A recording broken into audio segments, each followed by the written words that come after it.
to a new episode of Rock and Roll Confessional. Good day, CW. How are you? Great, Rita Wild. How are you? I'm good. Thanks. Well, our special show today will be Night Ranger, and we both have a lot of experience with seeing the band and being around the band.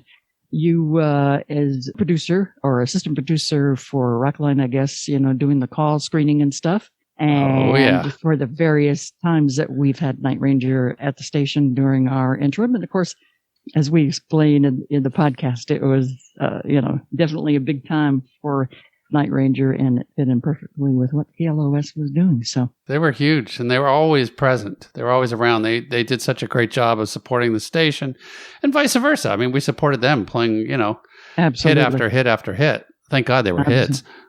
Yeah, they had a lot of good hits. Yeah. They still do have them. They had, the hits such as "Don't Tell Me You Love Me," "Sister Christian," which of course I think everybody knows. "You Can Still Rock in America." So many more. The band actually has a brand new album out. What is it called, C-Dub? Okay, I was actually practicing in my sleep. ATBPO. ATBPO. ATBPO. ATBPO? Yep. And that stands for? And the band played on. It features all new music by Night Ranger. And you know what? It kicks butt. They did a really good job. I was thinking it was going to be somewhere just a little bit of schmaltzy and stuff. But I was impressed. I mean, it rocks. It's good. It's a good record. Yeah. So today, our guest is one of the founding members, lead vocalist and bass player, Mr. Jack Blades. We all know Jack also from Shaw Blades Band and also the Damn Yankees. So here we go with our interview with Jack Blades of Night Ranger.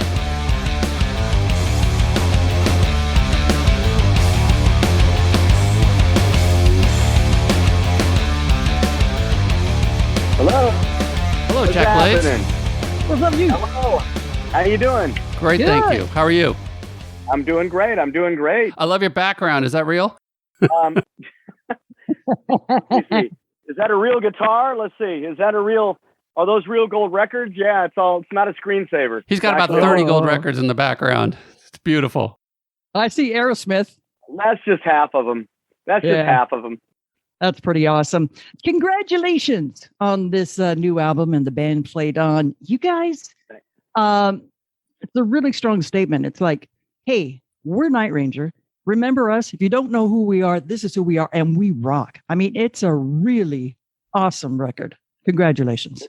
Well, thank you very much. Yeah, we're really proud of it, I mean, you never know how it's going to happen because we had to do this during the pandemic, and it was all crazy how we had to record it and all that kind of stuff. But we really wanted to make sure that there was a great groove to it, a great, just like a feeling to it, a vibe to the album. And I think we really accomplished that with the ATBPO record. Can you say the title again slower for all of those listening that haven't heard it? Because I can't say it as quickly as you can. Oh, yeah, I'm used to it by now, right? Well, originally we came up with a title, I thought of like a great title. It's like, through all this stuff, I mean, Brad had shoulder surgery. There were other issues with the individual families and all this stuff going on. And then, of course, what the world went through with the pandemic the last year and a half. And I thought, you know what? Through it all, and the band played on would be a great title because through it all, we made this record. We just keep, this is the American spirit. You know what I mean? You just keep it going. You just keep it. It's the pioneer spirit. You got to keep it going and keep pushing, even through all kinds of adversity. And so Kelly came up with the idea. He said, and the band played on, why don't we just do the initials ATBPO for, and the band played on. And, because we always all love that, that OU812, the Van Halen record, right. You know what I mean?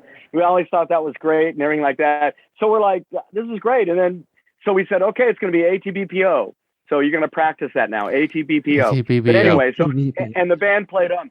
And then our buddy Corey Taylor puts out a record called CMFT, which is, Corey, MF, and Taylor, you know what I mean? Slipknot, and like we were with him, we played a show, I think it was Rockfest in Cadott, Wisconsin about 3 weeks ago or something like that. Actually, Corey came on stage and sang the second verse of Don't Tell Me You Love Me. He knows all the stuff and we're friends and everything like that. So, but it was like we were laughing about that. We're ATBPO, you're CMFT. It's like, is this a new trend? Did we start a trend? Like, what's going on? Love it. So many great melodic songs on this album. I was really impressed with it. Because it's like, nowadays albums, you don't really know exactly, what it could be filler and stuff. But man, there are some hooks on this record that, and the guitar playing, I'm just really excited about it. And to play some of this stuff live, I can just imagine is going to go crazy. The song Breakout, absolutely love it. Coming for you, bring it on. Monkey. All home to me. Monkey. Yeah. And dance. Monkey. And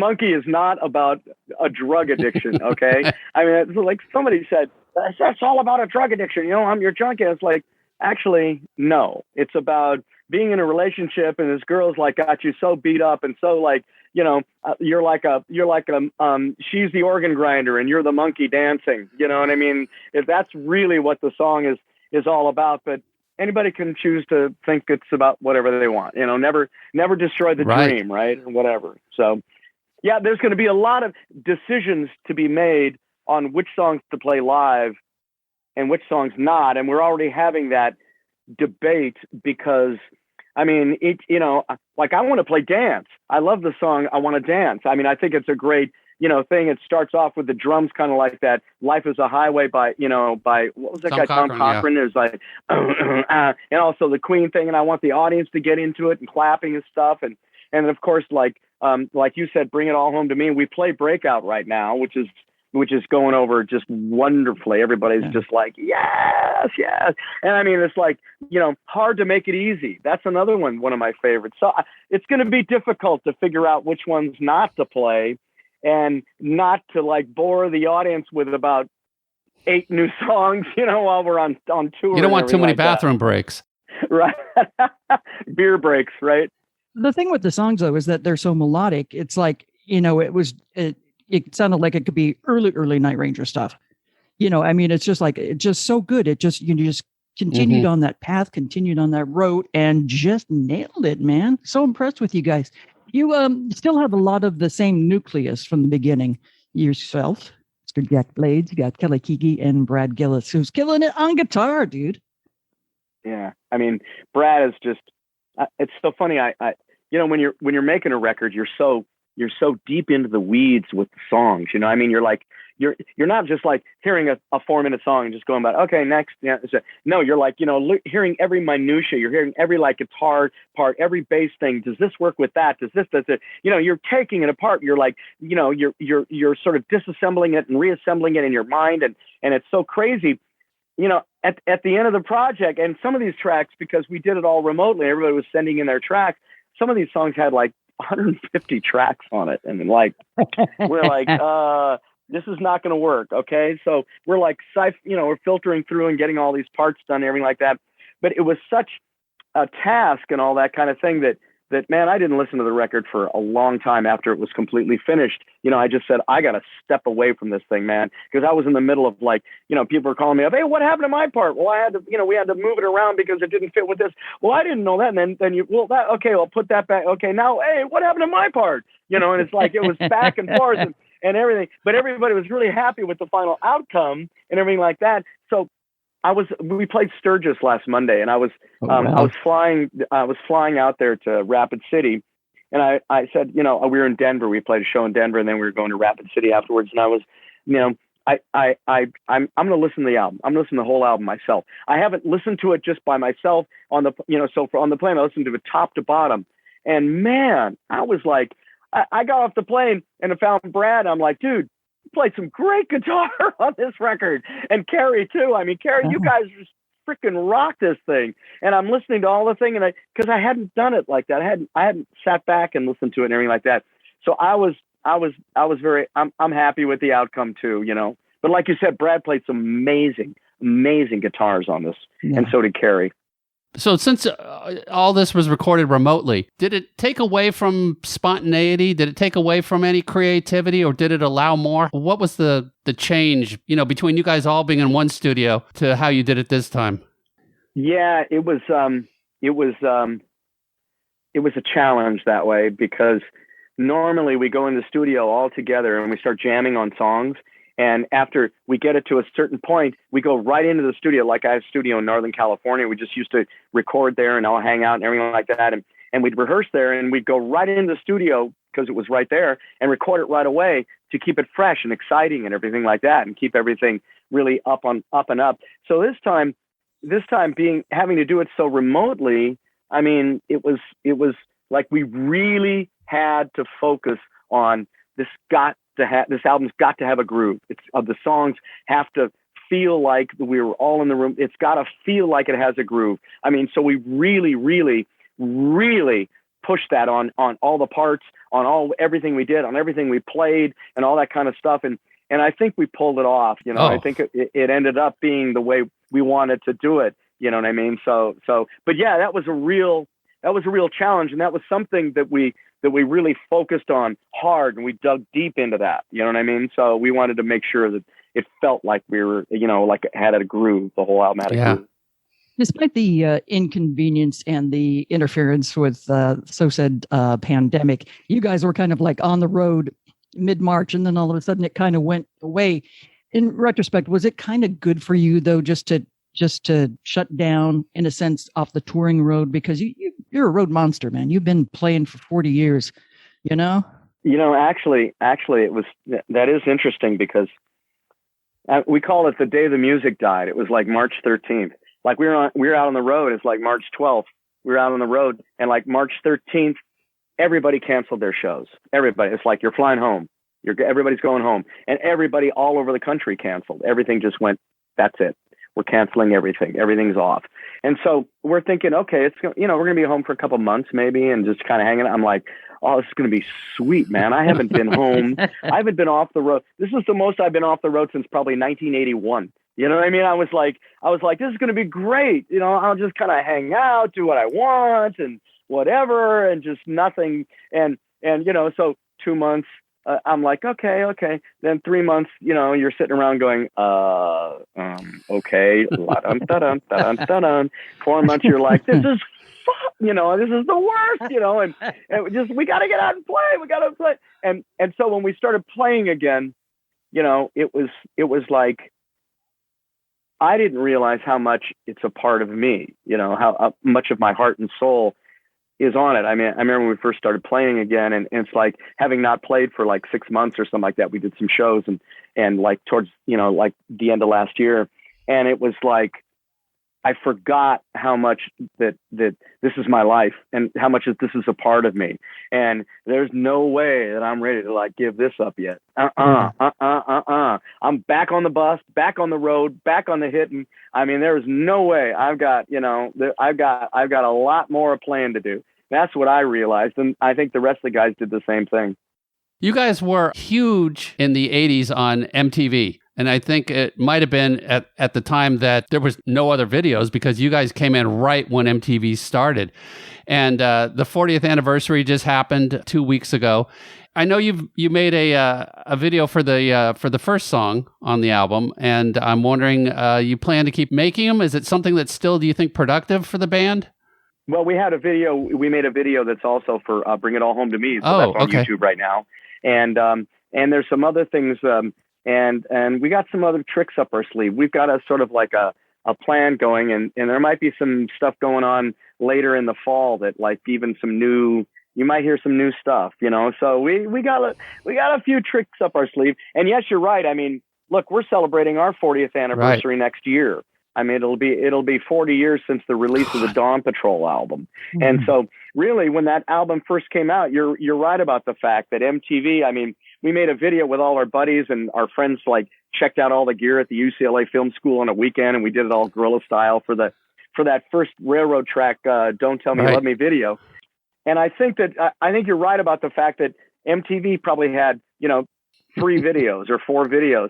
So when we sent them our video, and they started banging that thing like 14 times a day, 15 times a day. And it was like, I think that is very instrumental in, like, sort of launching Night Ranger. And because everything was happening at once, this new thing called MTV, this new band called Night Ranger. And we went on tour with Sammy Hagar. We'd go into towns and be in like Amarillo, Texas, and all of a sudden people would be going, "Hey, you're the guys on MTV. You're the guys in that band Night Ranger." And I mean, we were like TV stars, like on our first tour. It was crazy, it was really, really crazy. But I got to give MTV credit, and of course Sammy Hagar. I mean, he's like instrumental in kicking our whole career off and everything like that too. Sam's a dear, dear friend of ours. I mean, we're going to be playing with him next year also. But I mean, it was like MTV was very instrumental in like kicking Night Ranger into, being, like launching us and helping us go. And then we released Sing Me Away, a video. Then we immediately went in and did another album, and out came You Can Still Rock in America, Sister Christian, When You Close Your Eyes. And we became this MTV staple, with all the other things, with, Goodbye, then Sentimental Street and 4 in the Morning and everything like that. It just kept rolling and rolling and rolling. So it was very significant in the early stages of kicking Night Ranger's career off. And radio-wise, you guys did awesome, too. I mean, it was, we both were at KLOS 83 and stayed there for a couple of decades. And, you guys were always so great doing stuff for our station. And, CW also worked at Rockline, and You guys were there every other week. I think that we have the record for being on Rockline the most. I think maybe Hagar and Us or something like that. I think it was amazing. And KLOS, come on. I mean, we lived in LA. We cut all our records in LA. We did everything in LA. I mean, LA was like, our, even though we were a Bay Area band and, and everything like that, but LA, we spent more time in LA for the first 5 years of the 6 years of the band than we did at our homes. You know what I mean? So man, of course, we love that. And Rockline with Bob Colburn. Oh, God bless his heart. We love Bob. I mean, Bob was the greatest, man. Yes. He was the greatest guy. Yep. He was the funniest guy. I remember Tommy Shaw and I went on there we were pushing the a Shaw Blades record. Yeah. And we we went on the air, and Tommy just started making me laugh while we're playing one of the songs, and we just busted up. And I think there was just 5 minutes of just the two of us just going, we couldn't get through the song. I mean, we were just laughing so hard, and then Bob started laughing, and then Tommy started doing some things that made me even laugh more. And then it was, oh my God, some of my best memories are Rockline. I gotta tell you. Yeah, radio gold. Great. Yeah, it was. But it's great to be with you guys here. Look at us. Well, we're all still here. We're all still rocking. Still rocking in America, exactly. Jack, so we got a couple quick, because I know you've only got a few more minutes here. We asked for an hour, but we get 20 minutes, and we're blessed with that. You want me to interpret that? Yes. Perfect. Thank you. It's time for the end of show questions, Jack Blade. We're going to throw some real quick questions at you. Who would you want to meet that you've never met? Paul McCartney. Really? You've never met Paul? I know I've never met Paul McCartney. I played with Ringo, right? I mean, that was the highlight of my. Oh my God, that was the most amazing thing. I did VH1 Storytellers. We did an album. We did Letterman, Leno, all the shows and everything like that. But I've never met Paul McCartney. So I'd love to meet Paul McCartney. That's got to happen next time. What was the first concert that you went to? That you actually First concert I went to was the Monkees. Okay. It was the Monkees in 1965, I think, in Arizona at the Coliseum in Arizona. Wow. No, it was. Well, was it with Hendrix? I think it might have been with Hendrix too. I think he was on like 5 shows. I'll have to check and see if that was. I mean, it was like I was like, what was I, 8 or 10, 12 or something, 11 or something like that. Impressionable mind.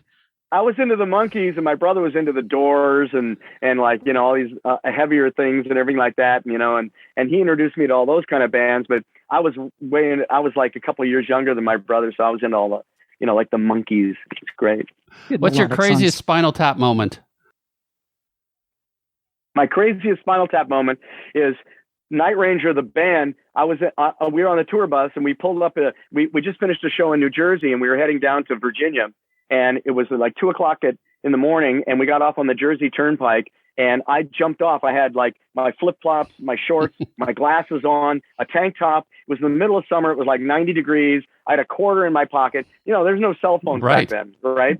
So I jump off the bus. Brad hops into the spot on the lounge where I was sitting with a blanket, pulled himself over, and our tour manager thought he had everybody. So he goes, "Okay, you got them all." And off the bus went. I'm in there taking a leak, and I come out of the bathroom, and there's no bus. I'm like, oh yeah, okay, ha ha ha ha ha. This is a joke. Okay, I'll just walk around the corner and everybody will be there. And about 30 and 40 minutes later, I'm going, this is not a joke.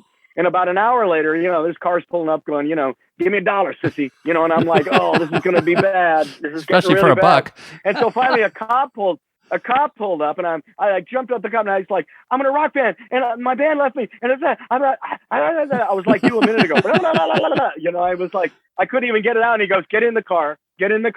So I hopped in the car, and he took me to a toll plaza about 20 minutes down the road. And it just so happened that our crew bus had pulled off the side of the road for them to go to the bathroom right past the thing. And I said, that's one of my buses. There, take me there. And so I drove over there. And so so I knocked on the door, and the bus driver's looking out. It's the middle of the night in frickin' Jersey, and it's like on a turnpike. And he's like looking at me, and I'm standing there going, hey, open the door. And he's like, get out of here. Didn't recognize me. And I was like, I'm pounding on the door. And finally, my production manager leans over, and he goes, looks at me and looked over at the bus driver and said, you better open the door. That's your boss. So the guy opens the door. I get on. I take over the back lounge, and the band never knew that I was not on the bus.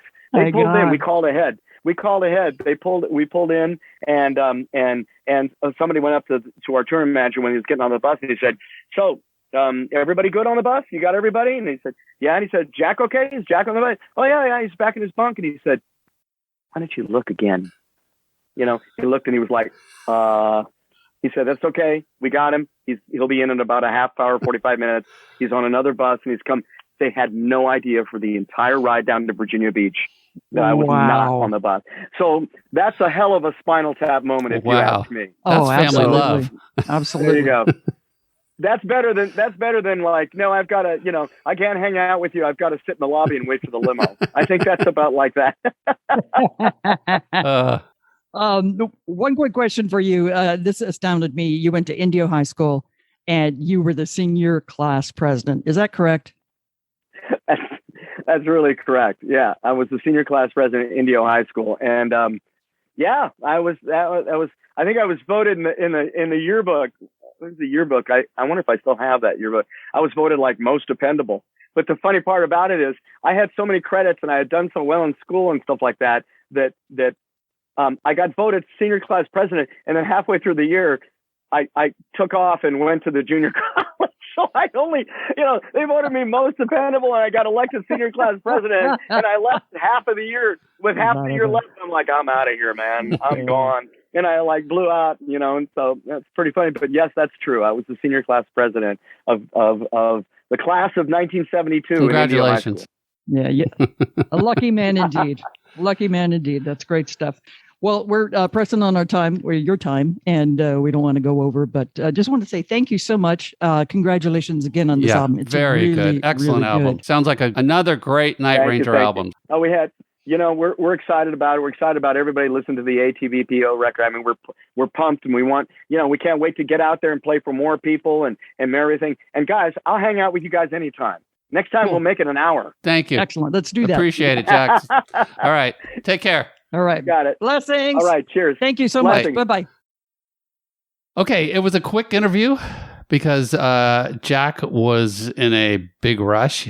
That was, I think, the third time he had to postpone the interview because the band has been so busy. So he promised to come back and do an hour. So, we'll hold him to it. Yeah, absolutely. Because he's a fun guy, and he's got some great stories. He's a fun guy. He's a mushroom and a fun guy. Yeah. So thank you, Jack Blade, so much for hanging out with us for the time that you did today. Special thanks also very much to Jody Glissman-Bess for coordinating the interview, because we'd been trying for a long time to get that set up, and finally it did. And like CW said, we had to reschedule a couple of times, but she always made through that. They came through on their commitment, and we appreciate that. Thank you, Jody, very much. Follow Night Ranger by going to their website, nightranger.com. You can also follow them on Instagram, Twitter, and Facebook at Night Ranger. The band's on tour right now, so check out the tour dates on their website. Pick up the new album, ATBPO, and the band played on at your local music store, or stream it wherever you can, or pick up the colored vinyl version on their website, or the alternate colored version at Newberry Records. Also, go to our website to check out our show notes, and there you can find some cool stuff that we've posted that Jack talks about in the show, including their new videos, and also there's links to order their vinyl. Hats off to our supporters via Patreon. If you'd like to help out on our podcast, please go to patreon.com or go to our website, rockandrollconfessional.rocks, and just click on the support tab. And also, you can support us by just sharing our posts, either on Facebook or Instagram, whatever you can, or just tell your friends. Say, I know Rita. I'm a good friend with Rita Wild, so you should listen to her podcast. Every little bit helps. We appreciate you very much. Well, thank you again so much. We got another interview lined up coming to you real soon, and some more exciting things. So thanks everybody for listening. We appreciate it very much, and you'll hear from us very soon. Thank you, CW, for all the extra work that you do with the website and stuff. And Thank you, Rita, for being the professional that you are. There it goes, downhill. Goodbye, everybody.